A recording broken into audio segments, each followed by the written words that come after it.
Sarah was driving to her grandmother Isel's house when a motorcyclist suddenly sped past and cut her off.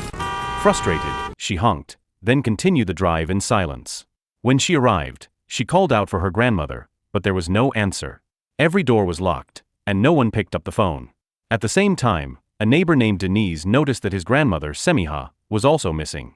He became uneasy, remembering that Semiha had mentioned having heart problems. Worried, he climbed up to the attic and tried the door on the second floor, but it was locked. When he called again, he heard his phone ringing inside the house. Seeing no other choice, Sarah grabbed Denise's helmet and threw it at the door, shattering the glass. Both of them rushed inside, fearing something had gone wrong. A few minutes later, the two grandmothers returned. They froze in shock when they saw the broken door. Denise grew angry, accusing them of acting like children. Semiha then admitted she had lied about having a heart attack. Denise was confused and frustrated, unable to understand why she had done that. Sometimes, the hardest thing is to believe. Make me believe. Sarah asked where they had gone. Isel explained they had spent the day at the beach. Her phone had died, and Semiha had forgotten hers at home.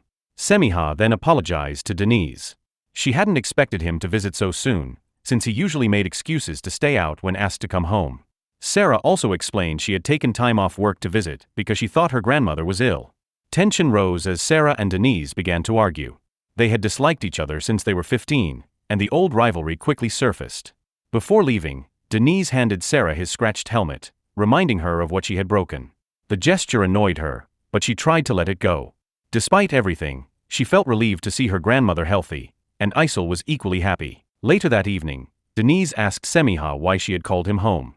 She said she was angry that he had been distant, that he hadn't called for months, and she felt forgotten. Denise explained that he had been busy but had asked his friend Ulas to check on her every week. Still, something about her story felt off, as if she were hiding more than loneliness. He told her to be honest next time and promised to come home whenever she asked. The next morning, life went on as usual.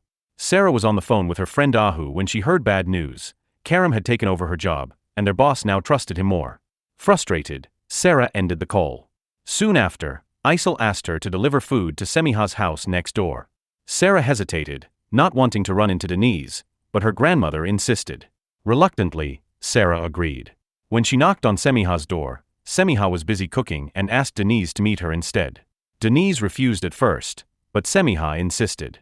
When he finally appeared, Sarah handed him the food without saying much. Denise looked distant, and his cold attitude irritated her. After tasting the food, Denise commented that it was delicious but clearly not cooked by Sarah, since it tasted too good. The remark stung. Sarah walked away, upset, silently wishing she would never have to see him again. Neither of them knew their grandmothers had planned this meeting, hoping to make peace between them. Unfortunately, it failed. Later that evening, Ahu called again with good news. She said that Karen had failed to secure an important interview with a famous photographer named Denise Tonali. His work was celebrated, but his identity remained a mystery because he had refused a major international award. Many people wanted to know why. The company now wanted Sarah to try for the interview. Landing it could mean a promotion. Isel asked how Sarah planned to reach him when no one knew his location. Sarah explained that she had his agent's contact. Still, Isel doubted the photographer would agree to meet her. Determined, Sarah decided to take the chance. Her job depended on it. The next morning, Karam called and challenged her to a bet. Whoever interviewed Denise Tonali first would get the promotion. The loser would be fired. Sarah accepted. Soon after, she noticed Semiha outside, struggling to rescue her cat stuck in a tree. Sarah told her not to climb, then decided to help herself since Denise was still asleep. She climbed up carefully and reached for the cat. Meanwhile, Isel and Semiha secretly moved the ladder and called Denise for help. When Denise came outside, he quickly put the ladder back in place, but Sarah refused his help. She tried to jump down on her own, but her foot hit the ladder, knocking it onto Denise's head. Blood trickled down his forehead. Panicking, Sarah apologized and tried to help, but Denise pushed her away and left without saying anything. Later, when Sarah sat down to rest, Isel handed her a bandage and medicine, telling her to bring them to Denise. Sarah refused at first, thinking Semiha had already helped him, but Isel insisted. Sarah finally went to Denise's house. When she arrived, he opened the door, looked at her briefly, then went straight to his room without a word. One afternoon, while talking with Semiha, Sarah noticed a photo hanging in the living room. She immediately recognized it as a work by Denise Tenali, the photographer she had been trying to find. When she asked about it, Semiha explained that the photo was taken by her grandson, who had loved photography since he was a child. Sarah was stunned. The person she had been searching for was her own neighbor. As soon as she got home, Sarah called her co-worker Ahu and asked her to bring all the necessary documents. When Ahu arrived, Sarah told her everything. She was worried that Denise might still hold a grudge from their past arguments, which could make it difficult to get the interview. Ahu tried to reassure her, saying enough time had passed, but Sarah wasn't convinced. The next morning, Sarah invited Semiha and Denise for breakfast. She also asked Ahu to prepare a small gift for Denise, hoping it would help break the tension. However, only Semiha showed up because Denise hadn't returned home the night before. Hours later, Denise arrived with his friend Ulaz. He had breakfast at Semiha's house, while Ulaz brought his food to Sarah's.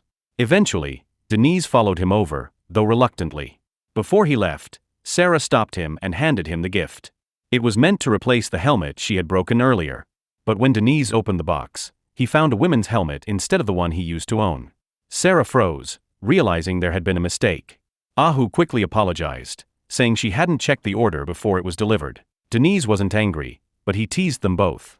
He said his old helmet held good memories that were now gone and joked that his grandmother could use the new one as a flower pot. Sarah's plan had completely backfired, and she blamed Ahu for ruining it. Trying to fix the situation, Ahu suggested a new plan. She wanted to involve Ulaz, knowing he was Denise's close friend. Together, they met Ulaz at his beachside cafe and explained their idea. They needed a scenic place for photos to make their article stand out, and they hoped Denise would help. When Denise arrived, Ulaz encouraged him to take Sarah to one of the nearby beaches. At first, Denise didn't understand why, but Ulaz told him to be polite. Hearing this, Sarah decided to make the most of the chance. They rode a motorcycle to the beach Ulaz had recommended. During the ride, Sarah kept her distance, trying not to get too close. When they arrived, both stayed quiet.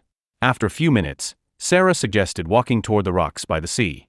The air was calm, and the sun was setting. As they stood there, Denise took candid photos of Sarah without her noticing. At the same time, Sarah secretly photographed him. Every so often, they exchanged quick glances, both pretending not to notice. Though they admired each other, they somehow still found reasons to argue. As night fell, Sarah and Denise stopped at a small place near the beach to eat. Neither spoke, and the silence between them felt heavy. Sarah wondered if they would always be this distant, even though they were no longer teenagers. Trying to ease the tension, Sarah asked Denise to take her somewhere quieter. She planned to treat him to dinner as an apology and hoped it would help them start over. Denise, however, remained cold and distant. Instead of a restaurant, he took her to a dock. The dock was dark and quiet, with only the sound of the waves breaking against the shore. The atmosphere felt calm but uncertain. Sarah tried to start a simple conversation, asking if this was his favorite place. Denise gave a short answer, teasing her in return. Sarah tried to be patient, saying she was trying to learn from her mistakes and thought the view was beautiful.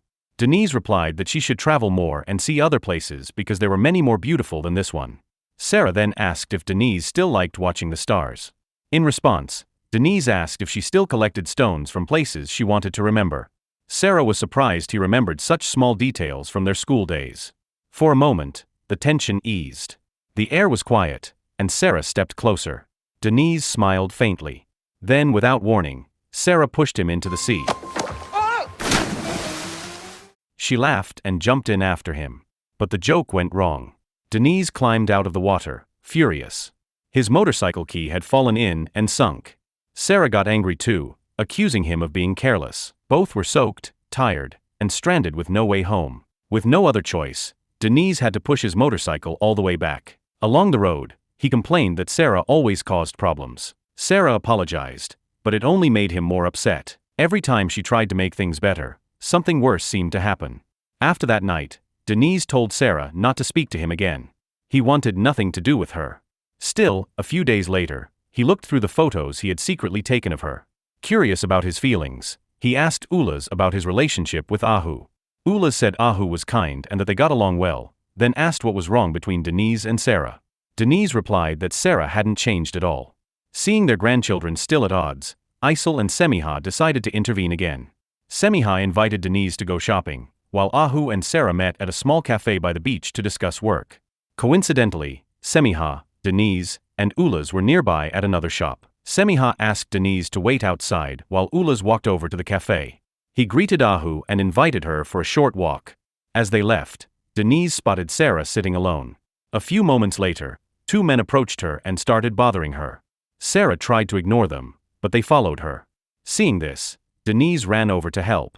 Before he could reach her, Sarah defended herself and accidentally hit Denise as he came too close. He quickly recovered and joined the fight, driving the men away. Moments later, the police arrived and arrested everyone involved. Isel and Semiha watched in panic as Denise and Sarah were taken to the police station. Their attempt to help the two reconcile had backfired once again. At the station, inside the holding cell, tension filled the air. Denise, who had only stepped in to help, now found himself blamed by Sarah.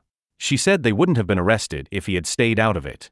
Denise stayed silent, unsure how his good intentions had led to this. In another room, Ulas and Ahu were speaking with the police, trying to sort things out. A few moments later, the two men who had harassed Sarah were brought in. They admitted that Isel and Semiha had sent them, unaware that Sarah was skilled in self-defense. The police shook their heads and told Ulas that Denise and Sarah would be released soon. Before letting them go, the officer warned Ulas to keep an eye on the grandmothers so they wouldn't cause more problems. Ulas and Ahu could only smile in embarrassment. The next morning, after being released, Denise offered to take Sarah home on his motorcycle. She hesitated at first, reminding him that he had told her not to speak to him. But Denise said it didn't matter. They didn't have to talk, it would be just a quiet ride. As they rode through the streets, Sarah asked him to slow down, but Denise teased her for being scared. Soon, the motorcycle made a strange sound, and Sarah panicked. She told Denise to stop and shouted at him for being mean, selfish, and stubborn. Instead of slowing down, Denise sped up, still teasing her. Sarah's fear grew. The memory of her parents' fatal motorcycle accident flashed through her mind. Realizing he had gone too far, Denise looked at her quietly. His expression softened, showing regret. Sarah calmed down and asked if he enjoyed teasing her so much. Denise didn't respond, but his face said enough. After a brief pause, she asked if they could be friends again. Denise replied that they had never been friends and never would be, then leaned closer and gave her a quick, unexpected kiss. The tension between them disappeared after that. They continued the ride peacefully, enjoying the scenery and talking about small things. At one point, Denise asked if Sarah had a boyfriend. She smiled shyly and said no. Curious, she then asked about the story behind his old helmet. Denise explained that he had bought it years ago, back when they were teenagers, planning to give it to her so they could ride together. He never got the chance. Sarah smiled, saying the helmet had finally found its way back to her. By the time they returned, the sun was setting. Ahu, Ulas, and the grandmothers were sitting on the porch chatting when Denise and Sarah walked in, both smiling. Everyone noticed the change right away. Ahu, unable to resist, asked what had happened between them. Sarah said nothing had happened in the holding cell and quickly changed the subject. When Ahu asked about Denise's interview, Sarah said she hadn't brought it up yet, feeling it was too soon. That evening, Sarah felt lighter than she had in a long time. The arguments, the tension, and the misunderstandings seemed to fade away. She kept thinking about the ride, the laughter, and Denise's quiet smile, and she couldn't stop smiling herself. One afternoon, Denise took Sarah for a walk along the rocky beach. The quiet waves and open view brought back memories from their teenage years. As they walked, Sarah asked why Denise had never come to see her there during the summers. Denise explained that he had once seen her bring someone else to the spot they used to share. He admitted he had felt hurt and jealous because back then, he liked her. Sarah was surprised. She had never known he felt that way since he had never said anything or shown any signs. Denise replied that she simply hadn't noticed. Not wanting to dwell on the past, Sarah apologized and changed the topic. She asked why Denise had turned down the international award he had won, a prize most photographers only dreamed of. Denise didn't answer right away. Instead, he asked how she had felt when she saw his photo at the exhibition. Sarah said it had amazed her and left a strong impression. Denise then explained that the real reward for him was not the trophy, but the meaning behind every photograph. Each picture reflected a part of himself, and his goal was not to win, but to share a message through his work. Later that evening, Denise brought Sarah to his home. There, he handed her a small glass jar filled with stones. He told her he had collected them from every place he had visited. The gift was for her because he still remembered her old dream of collecting stones from places she wanted to remember. Sarah was touched. She realized then how much Denise had cared for her all along. The next day, They met again at a cafe near the beach. Over drinks, Sarah asked why Denise refused to share his story with the media. He said his life was private, meant only for a few people to know. For everyone else, his photos already spoke for him. As days went by, Sarah and Denise continued spending time together. They walked by the sea, shared quiet moments, and enjoyed local Turkish food. Slowly, their friendship turned into something warmer and more genuine than either of them had expected. One morning, Sarah received bad news. The team still hadn't found a photographer for the magazine cover, and the deadline was the next day. Panicking, she blamed Kerem, suspecting he was trying to block her promotion. Ulas told her to stay calm and promised they would find someone in time. Soon after, Denise offered to help by taking the photos himself. Sarah hesitated at first, not wanting to trouble him, but Denise didn't mind. He only had one condition: his name couldn't appear in the publication. The next day, the photo session began. Denise worked behind the camera, while Ahu managed the models she had arranged. Sarah sat on a rock nearby, quietly watching Denise work. During the shoot, Ahu asked if Sarah had finally requested the interview. Sarah said she hadn't and didn't plan to, knowing Denise didn't want to do it. She admitted that she had lost the bet to Kerem and would have to step back from her job. Ahu disagreed, telling her she was throwing away her career. Sarah said she no longer cared, because her relationship with Denise mattered more than any promotion. Ahu refused to accept that answer. She called Sarah selfish for giving up her dream and reminded her that her connection with Denise had started as part of the interview plan. Sarah stood firm, saying she wouldn't use someone she loved for personal gain. Moments later, Kerem arrived. He accused Sarah of pretending to care about Denise just to win the bet. Angry and humiliated, Sarah denied it. Denise noticed the argument and walked over. Kerem immediately told him everything about the bet. Shocked, Denise asked Sarah if their time together had been nothing more than an attempt to get the interview. Sarah told him the truth. In the beginning, it had been about the bet, but over time, her feelings had become real. Hearing this, Denise turned away and left without a word. Sarah tried to follow him, but he ignored her. After that day, both withdrew into silence. Sarah cried often, struggling with guilt and heartbreak. Denise stopped eating and spent his days lost in thought. Despite the pain, Sarah continued writing the interview, determined to finish it as a tribute to him. When Ahu asked if she was sure about publishing Denise's story, Sarah said yes. She believed his journey could inspire others. In time, her dedication paid off. The magazine published the article, and Sarah was promoted to editor-in-chief. As for Kerem, he resigned, keeping his word after losing the bet. At home, Sarah opened the jar of stones Denise had once given her. Each one had a date and location written on it.